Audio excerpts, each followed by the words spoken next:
బాహుబలి ఘన విజయం తర్వాత భారతీయ చిత్రసీమలో సీక్వెల్లు, ఫ్రాంచైజీ సినిమాల హవా ఊపందుకున్నప్పటికీ అవసరం లేని సినిమాలకు కూడా పార్ట్లు ప్రకటిస్తుండటంతో ప్రేక్షకుల్లో వాటిపై కొంత నిరసన, ఆసక్తి తగ్గడం స్పష్టంగా కనిపిస్తోంది.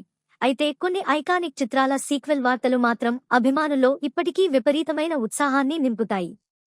అలాంటి ఒక ఆసక్తికరమైన కబురునే యువ నటుడు అఖిల్ అక్కినేని ఇటీవల ఒక పాడ్కాస్ట్లో పంచుకున్నాడు.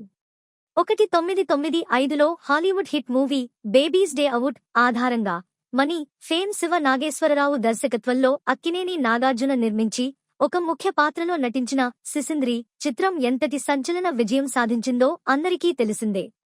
ఒక సంపన్న కుటుంబానికి చెందిన పసిపాపను ఆస్తి, డబ్బు కోసం అతడి బాబాయే కిడ్నాప్ చేయించగా, ఆ కిడ్నాప్ ప్రక్రియలో భాగమైన ముగ్గురు దొంగలను ఆ చిన్నారి తన అమాయకత్వంతోనే ఎలా ముప్పు తిప్పలు పెట్టాడు, రకరకాల వినోదాత్మక మలుపుల తర్వాత తిరిగి తన తల్లిదండ్రుల చెంతకు ఎలా చేరాడు అనే కాన్సెప్ట్తో తెరకెక్కిన ఈ సినిమాలో అఖిల్ తన క్యూట్ ఎక్స్ప్రెషన్స్తో ఉమ్మడి తెలుగు రాష్ట్రాల ప్రజలను విపరీతంగా ఆకట్టుకుని చిన్నతనంలోనే స్టార్ ఇమేజ్ సంపాదించుకున్నాడు.